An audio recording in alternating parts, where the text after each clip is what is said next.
Rise, guys. I am your host, Mitch Matilia, and we got a special guest on today, Austin Modlin from Houston, Texas. Played college baseball. Yes, sir. You guys are going to learn a lot about him and his experiences today. Austin, welcome to the show, man.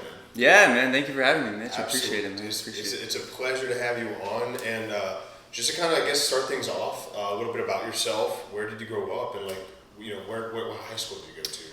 Yeah, so grew up in mainly the Woodlands area, but really kind of like Spring, Conroe, Woodlands all kind of blends together.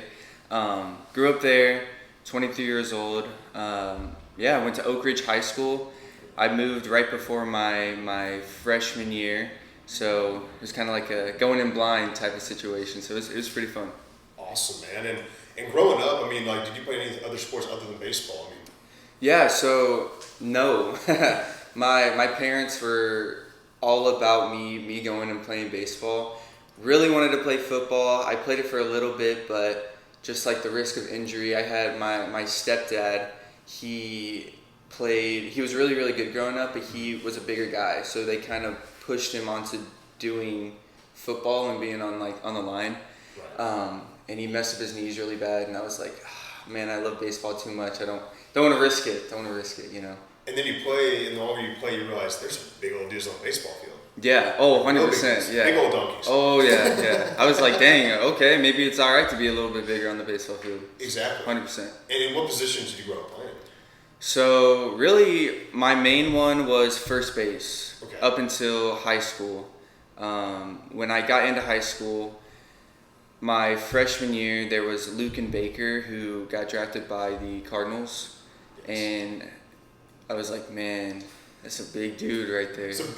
That's a big boy right there. And I was like, man, I don't know if that's the route. Like, I got to switch positions, right? So I ended up moving to third base, and it took a little bit of time to adjust, but I was already kind of used to it being in the hot corners. So third base was my primary position from high school on. Then I played a little bit of outfield too. That's awesome. Yeah. And I mean, for those of you who don't know, Houston baseball is some of the best baseball in the country. Crazy. And so with that being said, being from North Houston, what select organization did you grow up playing with throughout high school years? Yeah, so WBA baseball, WBA Academy, they do Angel Romero, super amazing guy.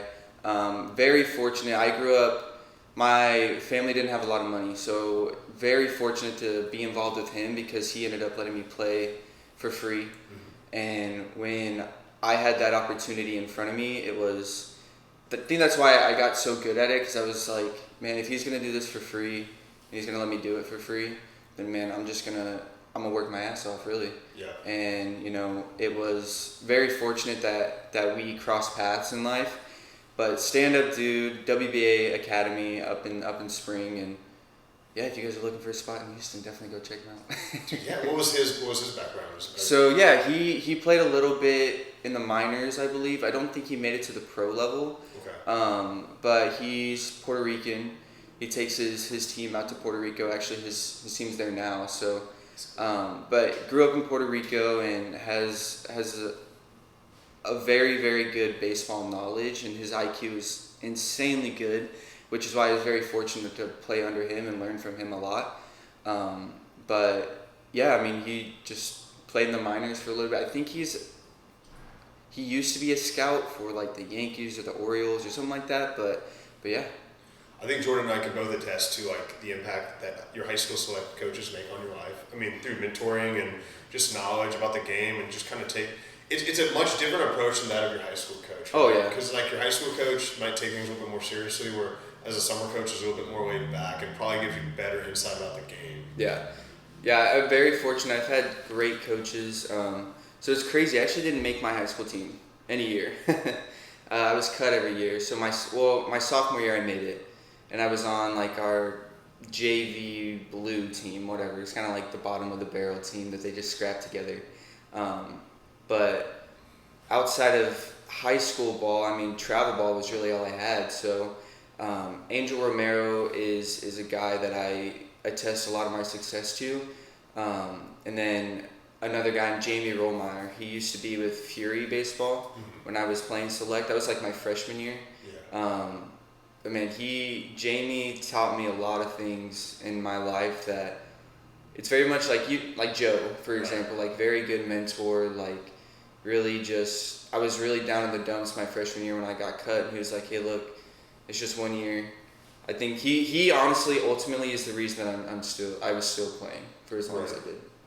And I mean, Oak Ridge is a legitimate high school program, for those who don't know. Like, Oak Ridge High School sends guys out in the draft every year. So tell us a little bit about some of the guys that you play with in high school and like where they played beyond high school. Yeah, so Lucan Baker's a big one. He was Gatorade Player of the Year going into my freshman year, so we were sponsored by Gatorade. What year was that? That would be 2014. Okay. But so I was at that time I was still sticking around the baseball team, and I was a manager. And man, I remember they were like, hey, we need a manager to stay behind to catch bullpens, and I was like, oh, I'll do it. I never really caught before, but he came in, and it was I'll never forget it, man. It was the first time I saw like high level pitching like that, and I had to catch his bullpen. It was like two pitches in, balls were going past me, and I was like, hey man, you're gonna need to get somebody else. Crazy. Yeah. Lucan Baker's a good one. I had a couple guys go to New Mexico State. Kevin, I think Kyle Conley went there too. I know Warren Sammons went. He's actually at Mary Hardin Baylor right now, I think. But yeah, I mean, outside of that, there wasn't. I ended up playing longer than most of the guys that made the team, which is kind of a cool thing to look back on and be like, fuck yeah. That's awesome. Yeah. And like, I know you personally. I know your work ethic is crazy good. That's a huge impact. I threw up for the game and your work ethic, of course. And you're a little bit younger than Jordan and I, so I know you're a little bit fresher to the recruiting process and how that goes. And to our viewers out there, any kind of like advice that we would give them as far as like, hey, how to reach out to coaches, how to get recruited in high school, things like that. So the biggest thing is taking video and really just like reaching out to coaches in the most professional way that you can. Especially with the transfer portal now, I was kind of on the tail end of it when I was leaving college, so I got a little bit lucky on that one. But transfer portal is crazy. I'm sure you guys have seen it, but you got to really like, if you want to go somewhere, you got to put your head down and grind, and you really got to make sure that like you're not messing up, because they have the opportunity to get any guy that's there in the portal. I mean, they can reach out. And if that guy wants to go there and they're a good player, then they'll go there. So really, you're battling not just your class of people, but you're battling everybody. So do you think it's more competitive? Like it's harder for a high school kid to get his college scholarship with the transfer portal the way it is? 100%. Yeah, I mean, the biggest thing was even going from a Juco to a 4-year it was tough, man. And my last year of Juco, I hit 477. So I had a crazy good season. And even then, it was like pulling teeth to like get into these spots and talk to these coaches. Like, dang, man, it was tough. It was tough. Yeah. And so when did you commit to the junior? Well, first of all, like what junior college did you go to, and when did you commit to go there? So I went to Kishwaukee College. It's a small college up in... It's called DeKalb, Illinois. Well, really Malta, Illinois. They probably have like 2,000 people there population-wise. Sounds Canadian. Crazy. So it's like in the middle of nowhere, kind of in Chicago, and it's surrounded by cornfields. I mean, coming from Houston to going to cornfields, I was like, dude, where am I? But Kishwaukee College, yeah, and I didn't even commit fully going there until a week before like practice. So like we're talking early August. Early August, yeah. I was kind of contemplating, so I had an opportunity to potentially walk on at Texas State, and at the time they had Jalen Hubbard, who was at third base because that was where I switched positions, and he ended up getting drafted by the Nationals. So I was like, man, I don't want to sit. Sitting is kind of, to some people it's a death sentence because you're not playing and other people are getting the opportunity. So I was like, I'm gonna stick with the JUCO route. I'm gonna get my playing time in. I know I'm good enough to go up there and really just show out and show what I can do. That's awesome. Yeah. That's so awesome. And then so upon entering junior college, what was the first thing you noticed That was the biggest difference between high school ball and college ball. Crazy, yeah. So I got recruited up there by a guy, Coach P. Todd. He ended up going to NIU. Mm-hmm. He recruited me up to Chicago, but then he went to NIU. So I went into a whole different coaching staff. They were like, hey, we're bringing our own players. If I didn't recruit you, I'm going to try to recruit you out. And I was like, dang, that was day one. Day one of practice. He was Deion Sanders treatment. Yeah, seriously. And it was, I remember sitting there at practice, 2 kids quit the first day. And he was like, hey, I'm going to make you guys run. Like, if you really want to be here, you're going to be about it, but I'm going to make sure that I weed out everyone that doesn't want to be here.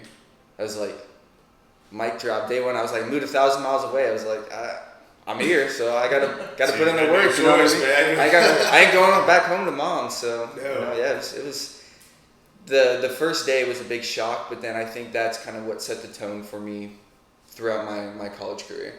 In your mind, was there ever a plan B, or was it like, I'm going here to play baseball? That is my choice. No.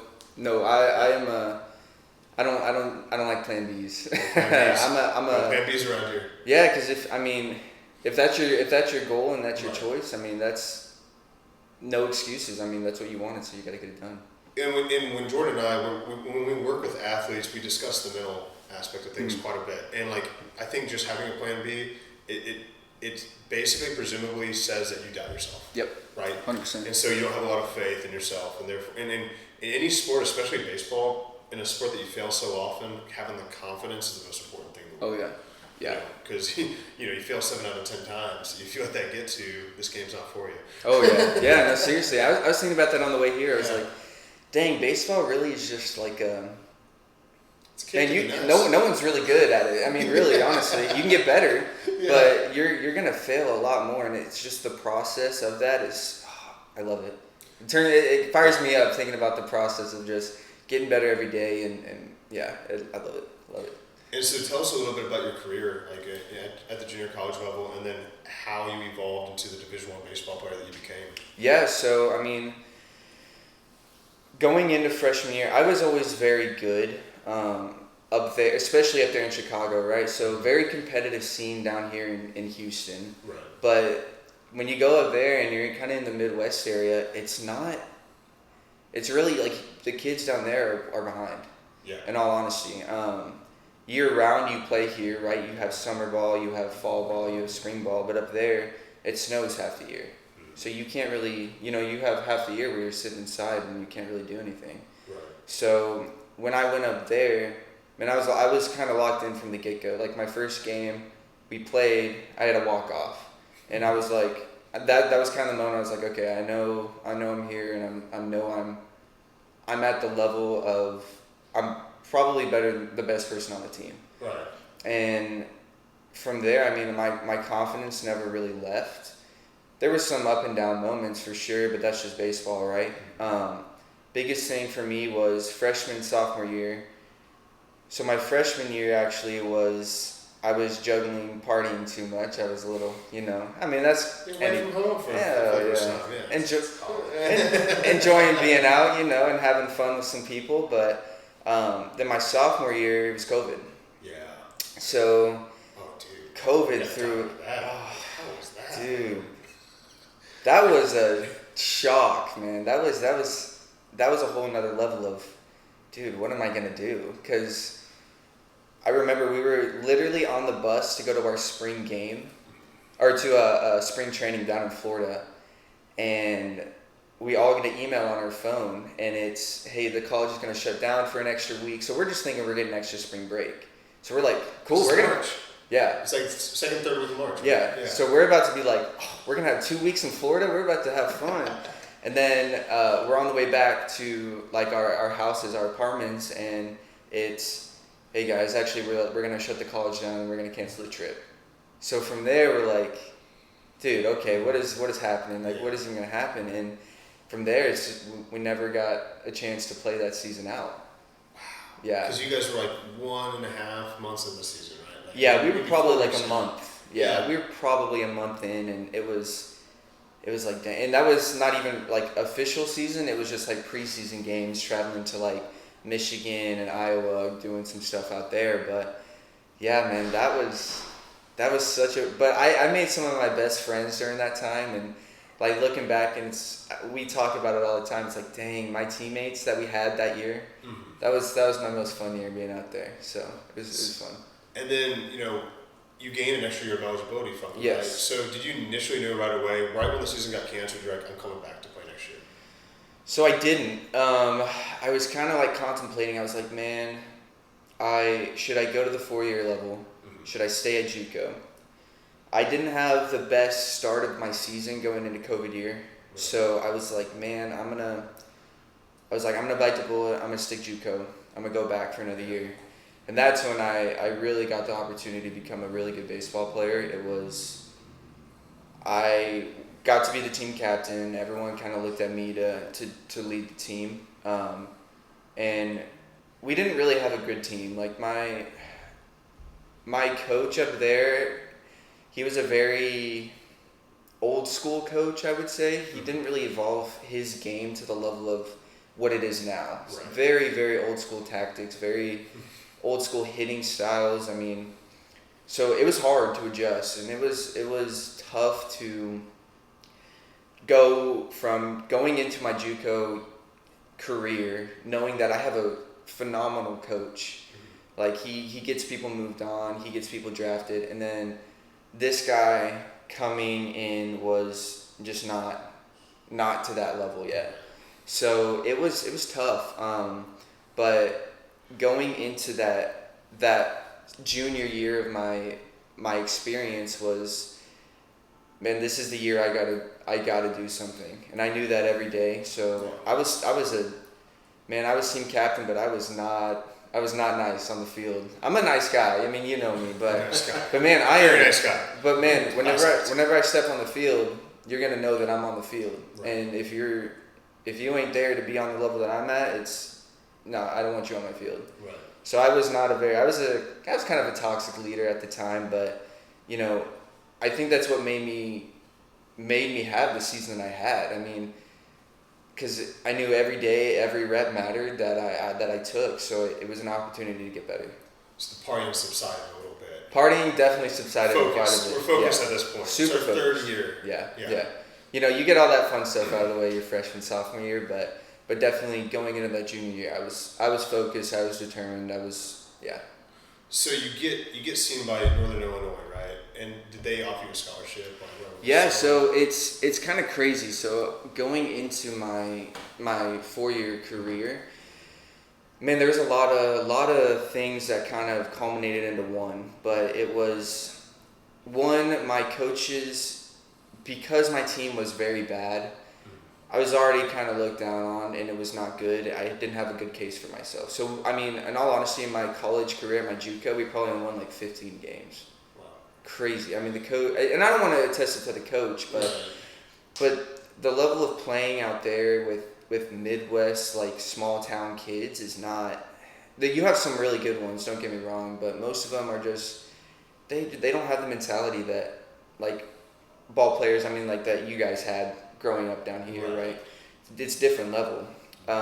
But, we weren't very good, and I already kind of knew, they knew about me. A lot of the colleges up there already knew about me. Because, I mean, I had a great season. So they had an idea of what I could do, but they were very hesitant on pulling the trigger because of my team, in my coaching.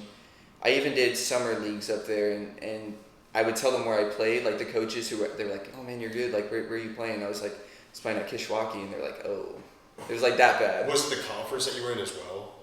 Or were there good teams in your conference? There were good teams in my conference, yeah. So it was really it was the coaching. And it's not, I don't want to attest it to that, but it's a big part. I mean, the culture that you come from is the culture that you're going into, when you're going to a 4-year level. So, but yeah, I mean, they knew about me, but they were very hesitant. They said that they didn't really they were like, we could use you, but we don't necessarily need you, in a sense. So I ended up walking on to NIU. I was dating a girl at the time, and I was like, you know what, she was going to NIU, and I was like, I was very much in love with her, so I was like, you know what, I will go ahead and I will walk on knowing that I'll have to work really hard, but if I can potentially be on the team, then it's worth it, right? Yeah.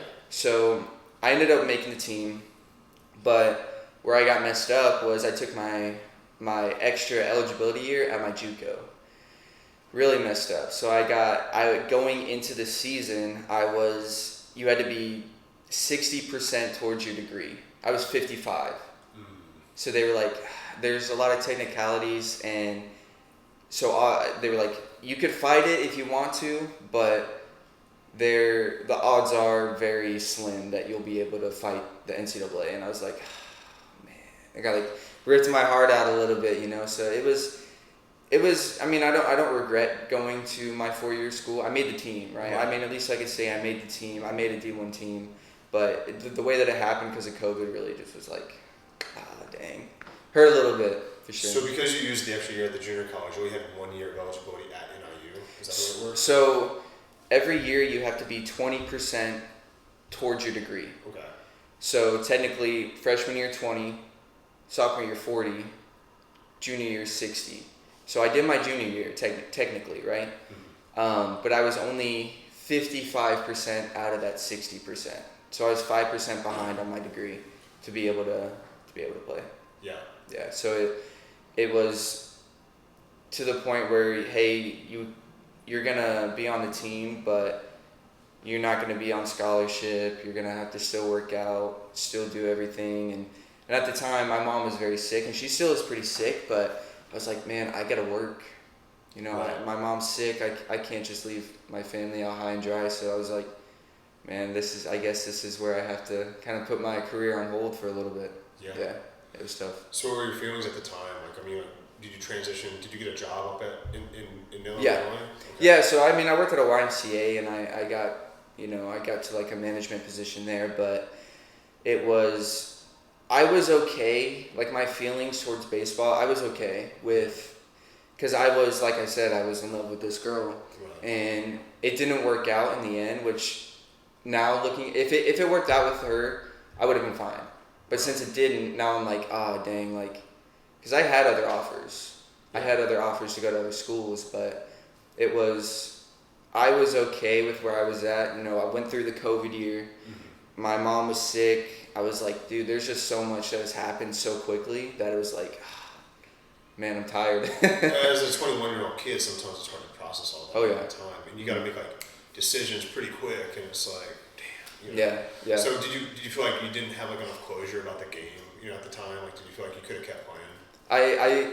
So that's kind of why I'm training now. Yeah. I still feel like I can, in all honesty. I mean, my mechanics are out of whack for sure, but I think my mentality and my love for the game is still there. I can 100% play. So you're still training to play right now? Yeah. Where do you currently work out at? So right now, back at WBA with Angel Romero. I have some old teammates that coach for him now, and I hit him up probably like a month ago, and I was like, screw this. Who can help me? And I had a couple guys who were like, all right, let's get it. And that was when I was like, I'm ready to play. I'm ready to get back after it. That's when I also asked you for that workout plan, because I was like, man, if there's a workout plan that I can get to, I know Mitch has got it. So that's why I hit you up on that. I appreciate that. Yeah. Have you been following that for the most part? Oh yeah. It's been killer, man. My gains, my strength, it's honestly probably comparable to when I was my strongest playing in college. Yeah. Because you're 22 or 23 right now. 23. 23. Yeah. I mean, and that's the thing I tell kids. It's like, dude, you do not hit your prime as a ball player or as an athlete until well into your 20s. Yeah. Like, I'm talking mid to late, even early 30s for some guys, because there's so much to learn about the game. And I know Jordan and I do. Like, we figure out more and more about swing analytics and just different like baseball IQs. 100%. And it's like, I wish we had that when we played. And like, we're still at an age where we could still go out there and play if we dedicated like a year to getting back into baseball shape and like doing all that. So I mean, dude, at 23, like my youngest brother's 23. He's gonna go play pro ball. It's like, your brother's a beast. Dude, Phil is a beast. He's an animal, man. He's a beast. He's nasty. He's nasty. And so like so your avenue now, like are you wanting to play like independent ball somewhere or get a contract? Do you have an agent or representative or anything? So I don't have anything yet. Yeah. Man, my biggest thing is I know that with the line of work that we do, we know some cool people, which is really nice. Yes. And agreed. We have the connections. So Alex Poole, he's opening up the lab here in Houston, but he's boys with Alex Bregman. I'm gonna start working out with him too. Yeah. But it's just figuring out like, man, if I can be ready and stay ready for when the opportunity comes, then 100%.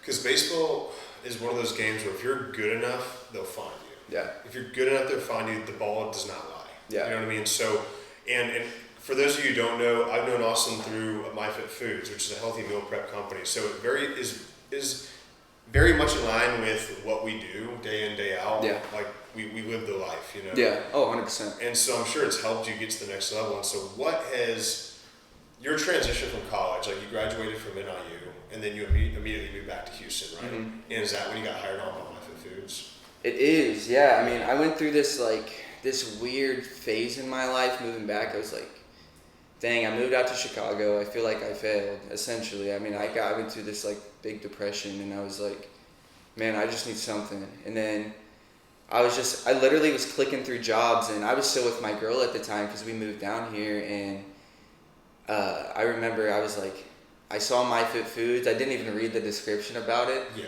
Applied for the job and then probably 2 or 3 days later, Steph reached out to me and she was like, she offered me the video call, Sure.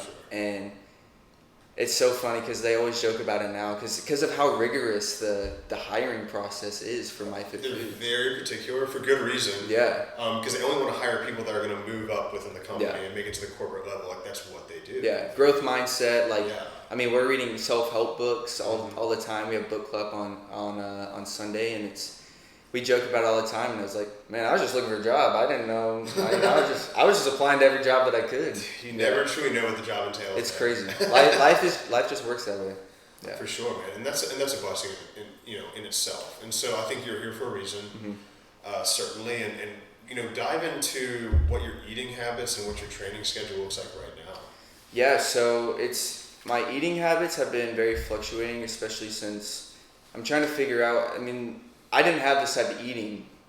We eat good. We eat good, clean food, and I wish I had this in college, but I mean, right now I'm gonna start training in the morning, super early in the morning again. Right. I'm gonna start doing my nighttime after work. I'll go out to the baseball field. I'll hit off the tee, do some groundwork, whatever I gotta do.